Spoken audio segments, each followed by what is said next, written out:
Hey guys, real quick, only 40% of our viewers are actually subscribed, so let's change that right now. Hit that subscribe button right below. Seattle Seahawks at the Los Angeles Rams. Unfortunately, it's the 4:05 game. This is I could do 10 minutes on this. You could. Sunday at 4:05. Rams Please don't. favored by 3. Over/unders 48.5. They're starting it in the middle of the witching hour. That's an embarrassment by the NFL. It's at the middle of the witching hour. Toward the tail end of the witching, within the witching hour. Usually within the witching hour. Yes. 325 to 420. This should be a 425 game. I know they've got Chiefs Broncos and they're owning the 425 window. Tony's on the call with Jim. Oh, is he? It's got to be. So I get it. Should be a 425 game. I really enjoy when Tony Romo gets buried in the 1 p.m. slate when there's like 12 games going and you move the volume. You barely hear him. When he's Then you have nothing to talk about on Monday morning. When he's in the 425 window and there's only 3 games on in the afternoon, like that's a huge amount of Tony Romo you got to suffer through, and I don't enjoy that. Don't be mean. I never know who's on the call until I turn on the game. You turn on the TV and you're surprised like everyone else. Yeah. Anyway, should be a great game. We've got the 7-2 Seahawks, the 7-2 Rams. It's a very competitive NFC West. Seahawks have been dominating their opponents in recent weeks. Yeah. Rams have looked great. Stafford's I believe the leader in the clubhouse for the MVP. Well, he's on some crazy run of like 20 touchdowns, no interceptions, and the box score numbers are out of this world for the last like month or whatever. Yes. And Darnold's numbers are out of this world as well. So I'll get into some of those in a minute, but what are you looking for in this one? I mean, look, this feels like the matchup of the year so far. These are 2 dominant teams, 2 teams that all of a sudden are Super Bowl contenders. I think the Rams, a lot of people thought that was the case coming into the year. And then Seattle in the last few weeks, all season long, but certainly in the last few weeks have looked like the best team in the NFL.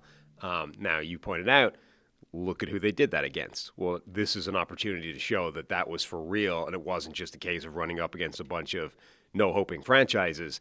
If they come out here and that offense still looks as good as it's looked, or even if the whole team looks as good as it looked against the Rams, I mean, now you're talking about like legit, number 1 seed, best team in the NFC, serious contender. And plus, as you pointed out previously, the Rams were Sam Darnold's kryptonite last year. They were the team that ruined him twice. The first game was the first game where things kind of really went wrong for them.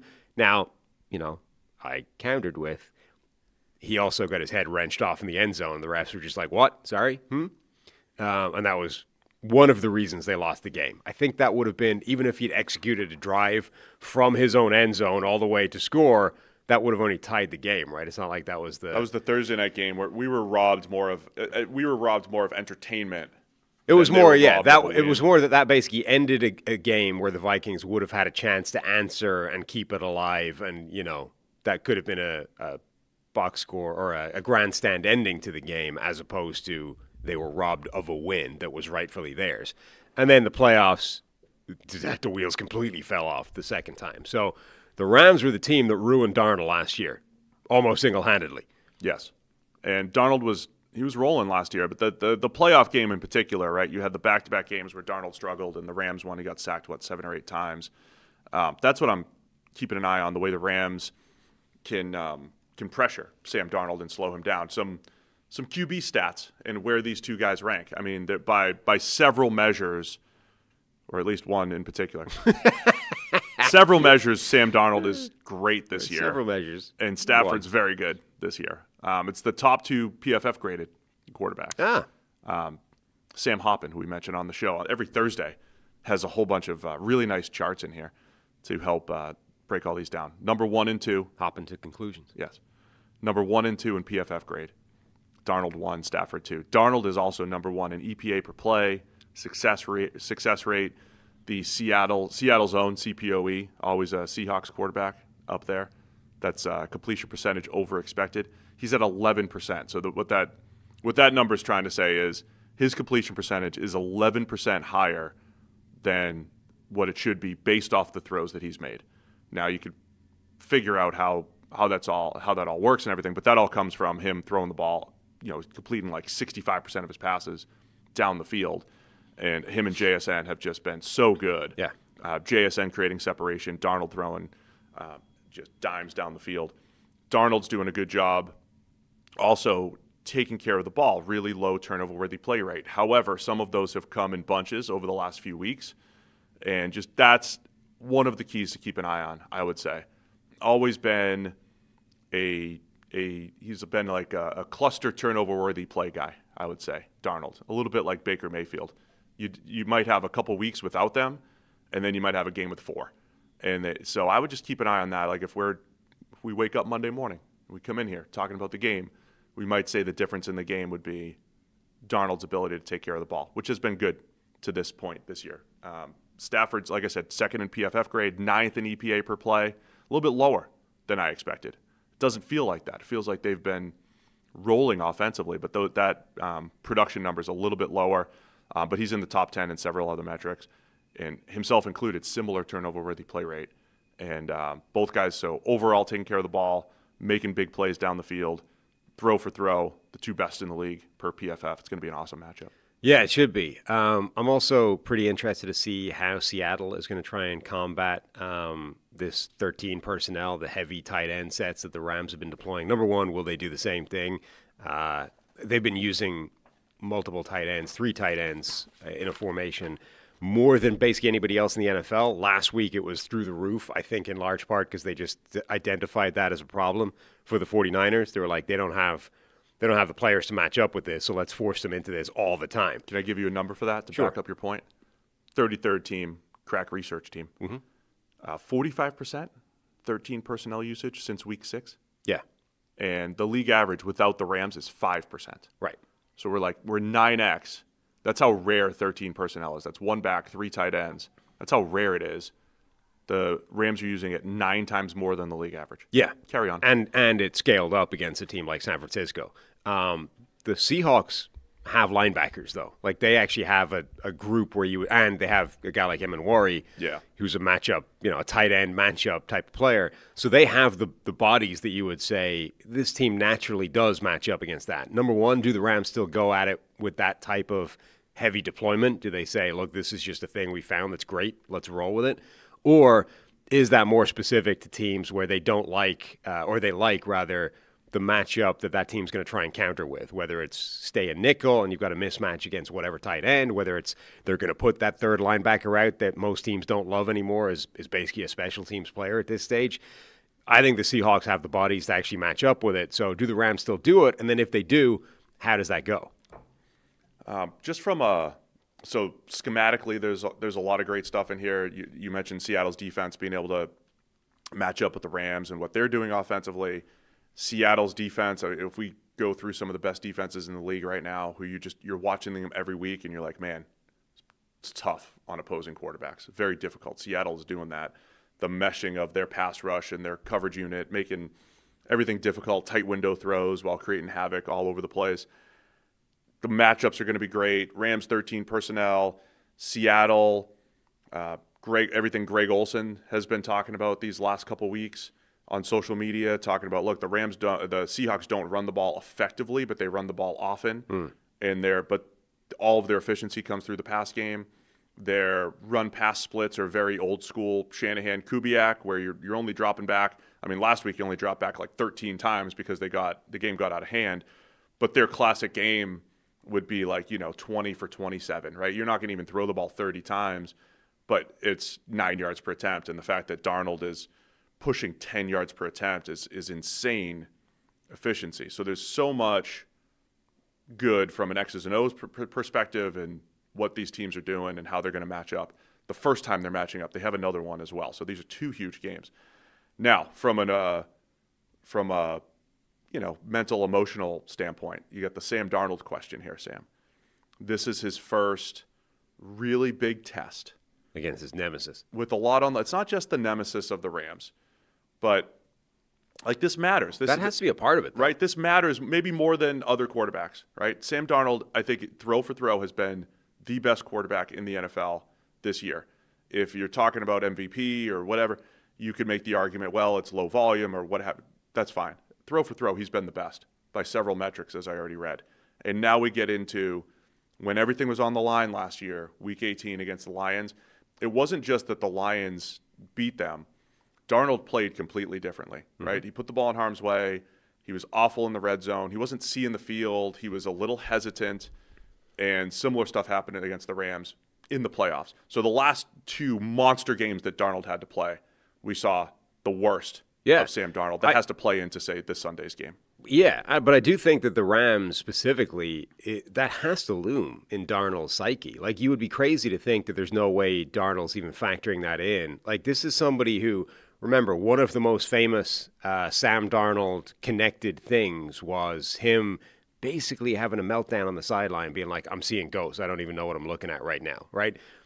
And I'm not blaming him for that. I'm just saying that is something that happened in his career. He met a really difficult-to-diagnose defense and basically imploded. And then we get to last year. I mean, obviously he goes through a whole bunch of other things in his career. But you get to last year, and he has a rough game against the Rams midway through the season, albeit one in which they kind of got screwed at the end with that phantom or the call that was missed by the officials looking right at it. Then you get the Lions, who came at him, got him out of sorts early, and then he kind of melted down over the course of the game, trying to dig himself out of the hole. Then you come up against this Rams team again, and all the way through that week, everyone was like, you missed the opportunity to avoid this team by beating the Lions. Now you got to go and play this team that really gave you the best game of anybody else during the season. How is that going to go? And it went catastrophically. Like, he absolutely melted down in that game in a way that I think was even worse than the Lions game previously. So someone that's shown multiple times in his career that he can be got to from a kind of psychological standpoint, now has to play the team that's done that to him more than anybody else. That has to, there's no way that's not sitting there in the back of his brain somewhere that, like, this team ruined me last year. Now, even if he thinks he's in a great spot now and I'm a different guy and I've arrived, I'm just a different place mentally. What happens the first time, Jared Verse wrecks his tackle, puts him on the ground? Does that thing at the back of his head start being, knocking, making itself more known? I think that's a factor in this game. Like, if the Rams get to him early, how does he bounce back? If he has a mistake early, right? If he has one of those crazy fumbles in the end zone thing, if that happens in the first quarter, even the first half, how does Darnold react to anything negative that happens in this game? I think is a genuine factor and will be pretty fascinating to see. And to be clear, I think Darnold, he hasn't played in a game as big as this, as far as stakes. Like, we're talking division stakes and as far as how well the Rams are playing. I think he's answered the call a lot over the last couple of years, right? He has had games where he's had some bad interceptions and bounced back against Jacksonville last year. He did have earlier this year. I thought he was outstanding in, say, the Arizona Thursday night football game, right? His defense is blowing the lead, and he throws a key back shoulder to JSN for the game winner. Tampa Bay, his defense kept failing him, and he kept coming back with some incredible plays. There are so many individual efforts that Sam Darnold has put out there in this season where it's more than just, hitting a couple downfield throws. He's doing it in crunch time, and he's doing it, when things are against him, and not just these last couple weeks when they've been dominant. So it's going to be fun, man. He's got 5 games with over 10 yards per attempt. It just sums up, what they've been able to do. Yeah. And then you have Stafford on the other side, on this incredible run. I think he's running that offense extremely well. You have McVay in his bag, creating mismatches, using their personnel. And, Devontae Adams has been an absolute mismatch weapon in the red zone. I know he's been banged up and, in and out over the last couple weeks, but another huge factor with him and Puka Nacua going up against the Seattle back seven. Yeah, who have been playing spectacularly. And they've been great. And then you just have overall, Mike Macdonald, it's year 2 for him in Seattle. Part of my optimism for Seattle was what Mike Macdonald did in year 2 as defensive coordinator in Baltimore. I think we're starting to see some of that defensively for Seattle. McVay's been one of the best young coaches in the league. He's still young. Been one of the best young coaches in the league. Where does going he rank? on a decade now? He's still top 3. Yeah, he's still like 3rd or 4th in terms of youngest coaches in the NFL. But Macdonald is younger now, right? And has always been. Yeah. Yes. It's not just This week he's younger. Yeah, we might flip. Macdonald, he could be the defensive version of McVay, right? He's in there in Seattle and keeping them good and competitive for the next 8 to 10 years. So it's an awesome matchup.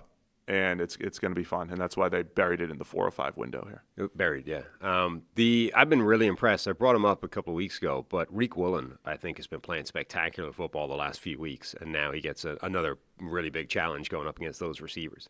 Yeah, I mean, this game has everything. There's schematic intricacies because you've got two teams, especially the Rams, like at an extreme end. Like when you have extreme schematic differences, like what the Rams are doing, that's interesting. Two quarterbacks playing at a high level, two good young coaches who are on opposite sides of the ball going up against each other. This game has everything. A really big test for that Seattle offensive line, which has been, much improved this year, but you would still not say is a massive strength of the team. Will they now go up against, like a legit badass defensive front? Saw, by the way, I think PFF listed him as some kind of, breakout player or, most improved or whatever. Could have seen it coming. Abraham Lucas puts the neck roll on, all of a sudden becomes good right tackle. What more do you need to see? That's it, man. I want to see an explosion of neck rolls and cowboy collars throughout the NFL for offensive linemen. Bring it back. Make offensive line aesthetics look great again. I'm going to throw not completely off topic, but slightly, as we wrap this up. What a shock. You sent me a video of Aaron Donald working out. Dude, what the hell? We haven't mentioned Aaron Donald on the show in a while. It feels like we need to bring him up. I'm not the largest person in the world, and I'm not the strongest person in the world. But, I can move weight relative to previously when I did nothing. I think that's fully twice the weight that I could lift doing that. He 150s. He got 150s dumbbells, right? And was dumbbell pressing them, but lifted his feet off the ground, had them swinging around, just look what I can do for giggles. And is doing 150s for reps, looking perfectly comfortable.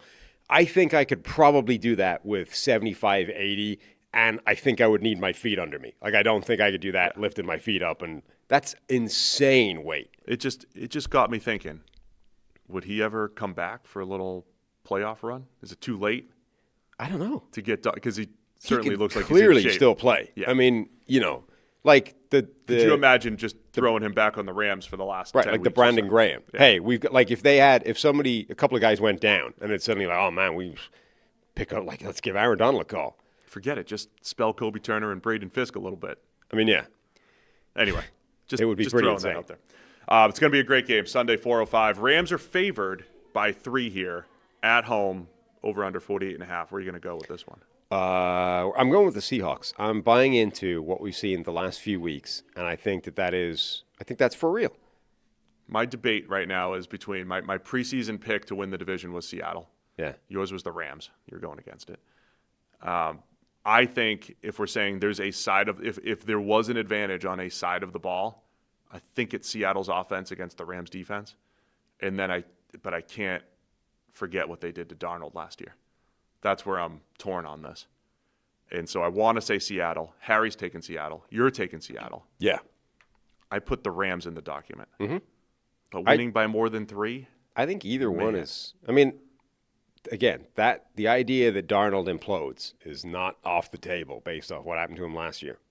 All right, I'll stick with what I typed in, which is the Rams. But I don't love it. It's going to be a fun game, though. Don't love any of the picks. Thanks for watching all the way to the end of the video. Check the Mic is live Monday, Wednesday, and Thursday, so be sure to hit subscribe so you don't miss a video. You heard the man. Subscribe.